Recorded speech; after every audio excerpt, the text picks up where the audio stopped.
Next presentation, does azithromycin increase mortality by provoking torsade and sudden death, cardiovascular mortality? Dr. Hossdana, Jimenez. Hello, everybody. My name is Hossdana. First of all, thank you, Dr. Fried. I haven't laughed in a while with that video. Thank you for answering all my questions and even sitting with me looking at the tables and the studies together. It was something.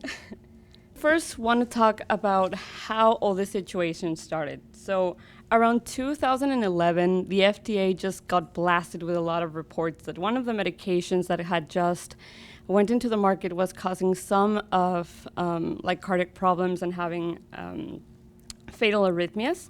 So this is just in the context that somebody and many people just started to think they had some cardiac problems and just labeled it as an adverse effect of azithromycin.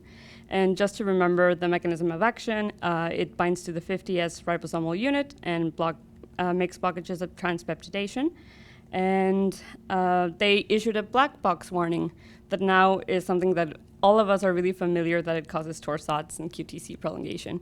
And I think this subject is really important because, as Dr. Fried and I talked about before, this is a medication that we usually use like for a lot of stuff, even in the ICU. It's something that we're like really using it every day for respiratory infections and for a lot of stuff.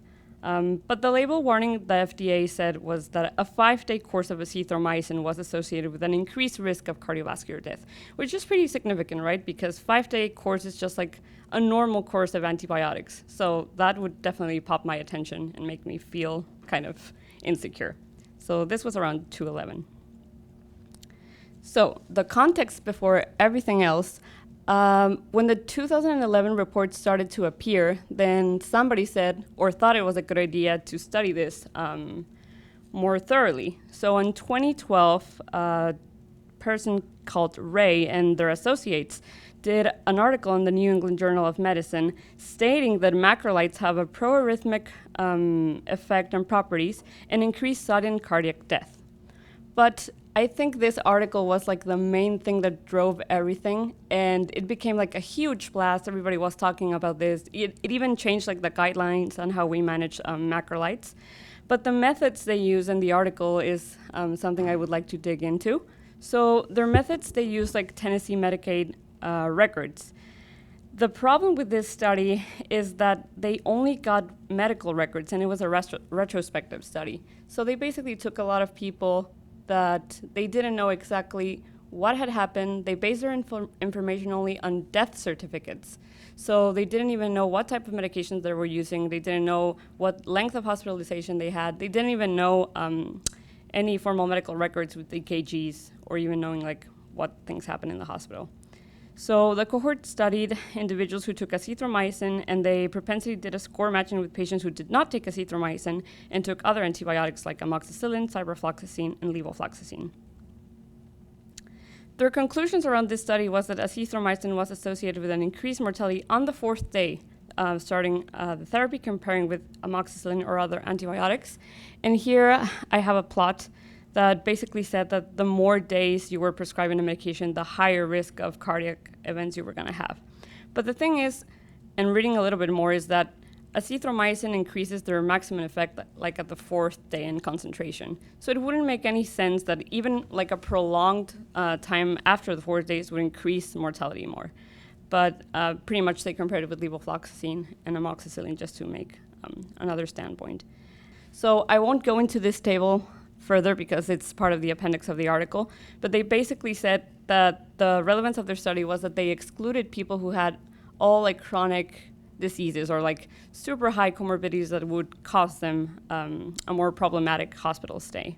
I won't dive into this, it's just like part of the criteria. There was another study that's called The Impact of FDA Warning in Azithromycin and Risk of QT Prolongation.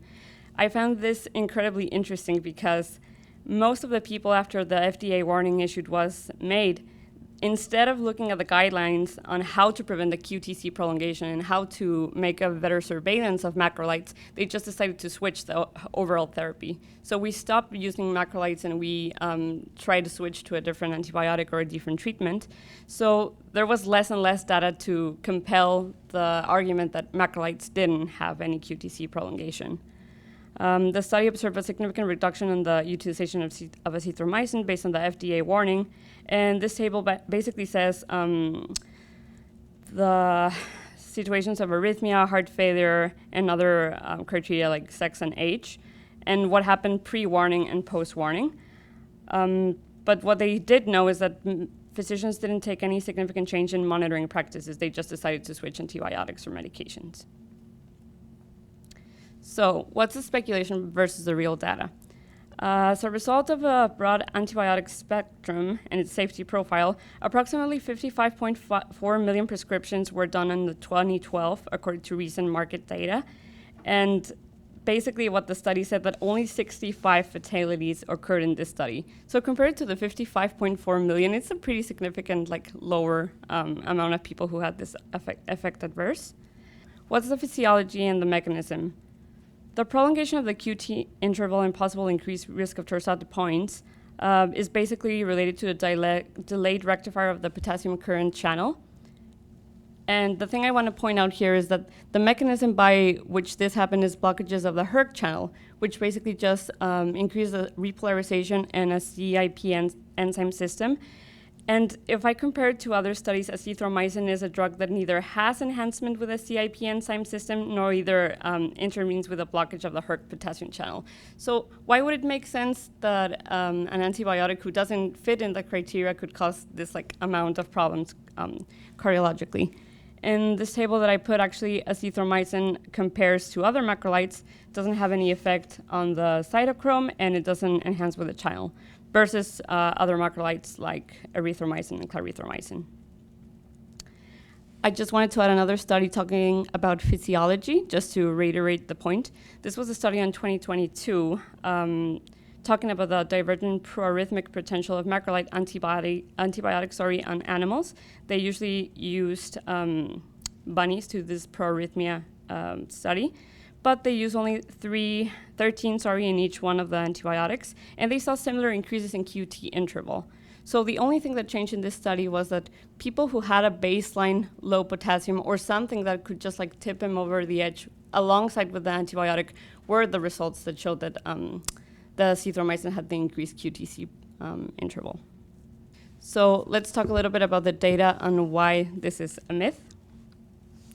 In response to the 2012 study, somebody in 2013 said, we're going to do the exactly opposite, and we're going to take a much broader study population between 18 to 64 years old, and they're just going to see the whole registry of data, field prescriptions, and the actual cause of death. So this study in 2013 was the response on the 2012 article that they used azithromycin and penicillin to see what similar interactions, and they were adjusted to a propensity score.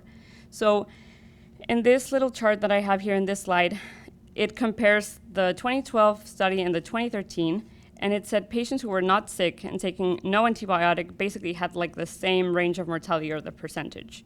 People who were sick and receiving a beta-lactam, in the blue column you see the Ray study, and the green column is Vanstrom, which is the Danish study.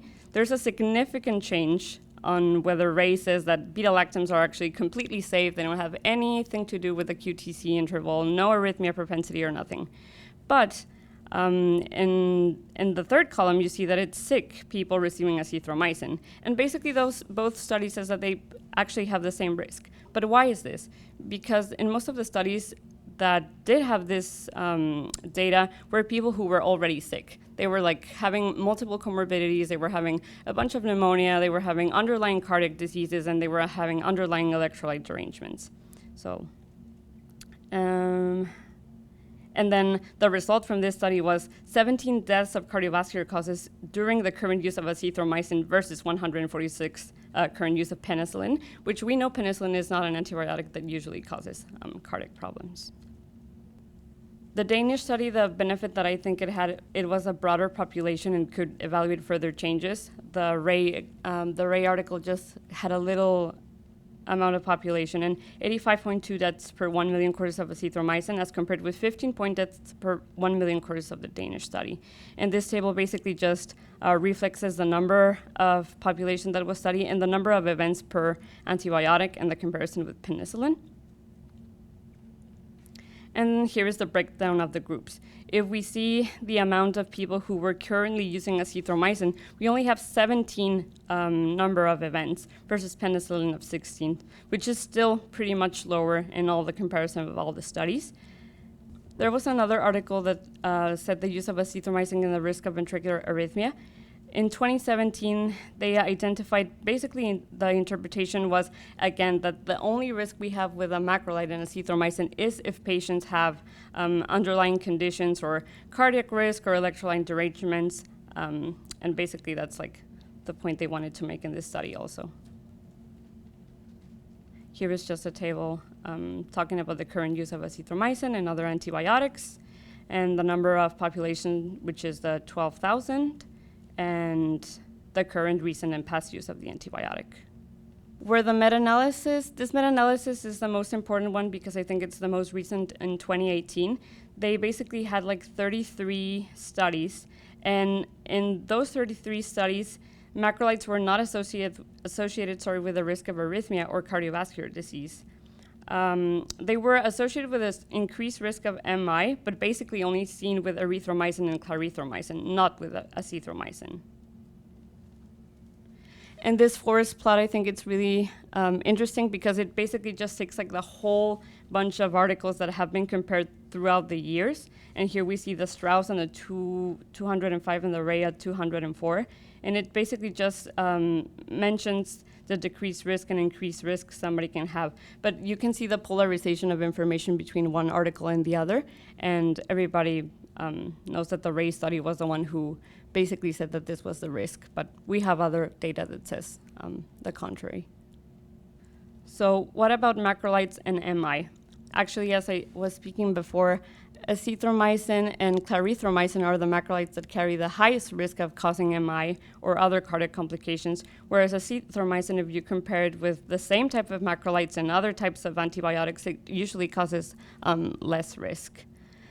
Either way, we know the mechanism of action and the physiology, that the accumulation of plaques can make them vulnerable, and the pro-inflammatory effects of certain infections. As I said, as more people have more comorbidities, the more likely the people or the patients are going to have these complications.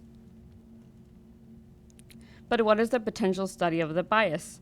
So they basically said the same situation. They used observational data studies, but they didn't have the complete access to medical records.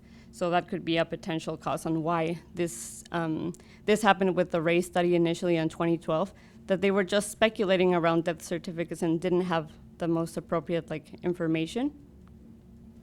However, there was a new article in 2012 called Cardiovascular Benefits and Safety Profile of Macrolide Maintenance and Therapy in Patients with Bronchiectasis.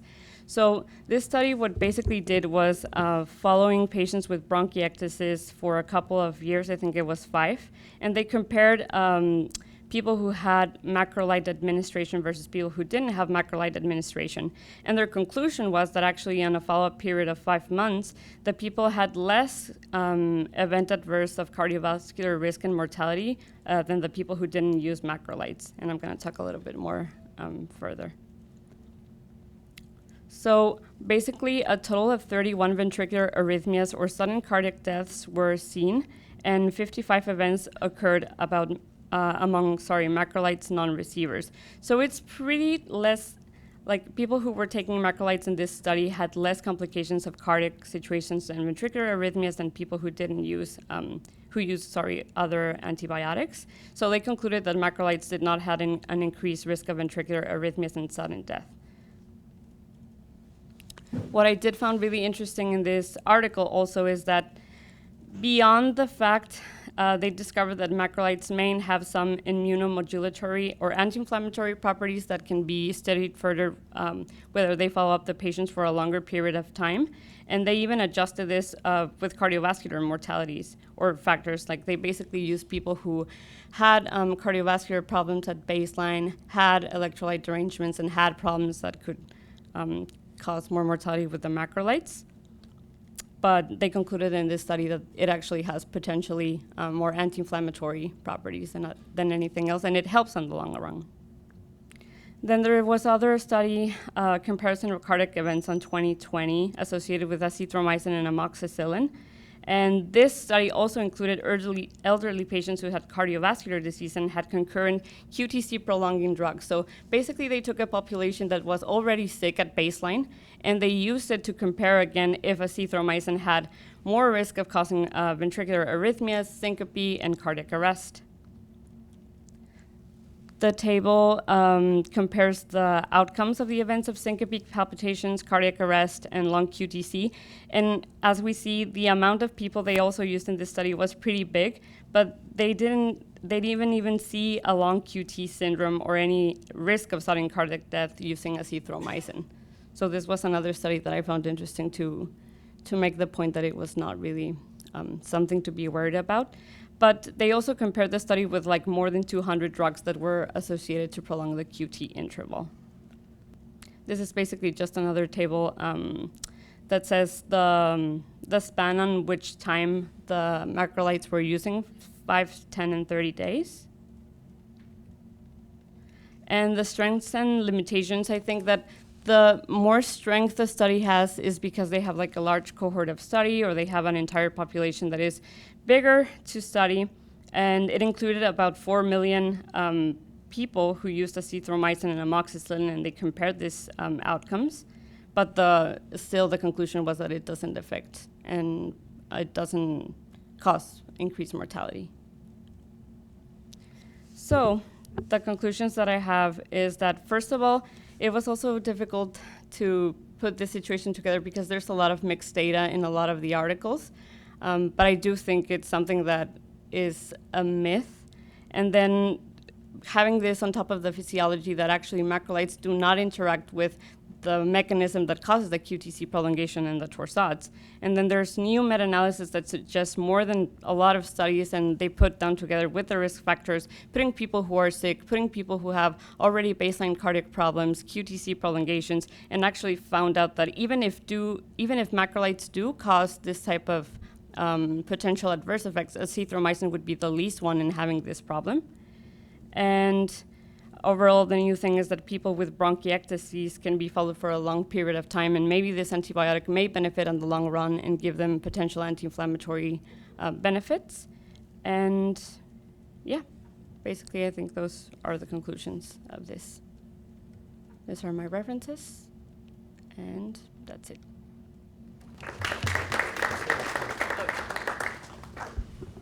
Does anybody have any questions or comments? So the proposed mechanism of increased cardiovascular risk was activation of some ion channel? Or Yes, so, sorry. But there was no actual pharmacodynamic evidence of it binding to that channel? Or The only thing that I read in basically all the articles that explain the physiology is that by blocking the hERG channel, you would expect the potassium to cause an increased repolarization, and that's going to prolong the QC, and that's going to trigger the arrhythmia. But that's only based on the antibiotics that were like functioning with that mechanism of the channel, which azithromycin is not one of them. Even if it's part of the same macrolide family, it's the one that has the least risk. Yeah, so azithromycin doesn't use that mechanism or doesn't affect that mechanism, and the metabolism is also different. It's not a CYP metabolized, even though it's in the same class as the other macrolides. And I think they found that erythromycin had 27 times more activity than azithromycin in that regard. So of all the macrolides, azithromycin seems to be, it doesn't impact that proposed mechanism. So then, does azithromycin actually meaningfully prolong QTc? Go ahead. Sorry. According to all the studies I did revise and everything, I don't think I found any evidence that it prolongs like really significantly the QTc. There's actually like more antibiotics that could cause more arrhythmias more than macrolides. I was really surprised that amoxicillin is like in one of those. They use it as a potential like matching control. And yeah. So I think that, at least in one study that I read, it increases it by 10 milliseconds, but it doesn't increase it in the repolarization phase, which is where most QT prolonging drugs do. It's actually in the QRS complex that it's slightly widened, so that it still increases the QT interval, but and that may be why it might not, another reason why it might not actually cause torsade, because it's not really prolonging that repolarization phase, which is what is thought to be the mechanism for torsade. Oh, and also, can you say, sorry. And also, since it doesn't like act on the CIP3, the thing with most of the articles is that when you use the azithromycin with another medication that did act on the CIP3 or that did prolong like the metabolization, it's probably that the other medication was the one causing the problem and not the azithromycin at the same time. But if you use azithromycin alone, it's less likely. So it seems like azithromycin may potentiate some other QT prolonging drugs, but by itself it doesn't seem to cause a problem, at least in my opinion, from what we've read, so that it seems to be safe if you don't use it with other QT prolonging drugs. It's still probably safe even with that because the risk is still extraordinarily low. And most of the articles that did say that azithromycin caused torsades and the increased mortality were like baseline people who were already like really, really sick in the hospital. And I think that's the problem with the initial study, that they basically like got all the medical records. They didn't even follow patients who were inside the hospital. They just like let them out. Yeah, it was outpatient. So less controlled setting. Okay, any other questions? All right, well, this is what we're going to vote on. Azithromycin significantly increases the risk of ventricular arrhythmias and cardiovascular death. You could say in isolation from other QT drugs, just it's by itself. That's kind of what this was focused on. So how many think that that's true, that it actually does increase risk significantly? How many think it's plausible still, given some of the studies? Still not convinced? And how many think that it's busted? So it looks like the majority. So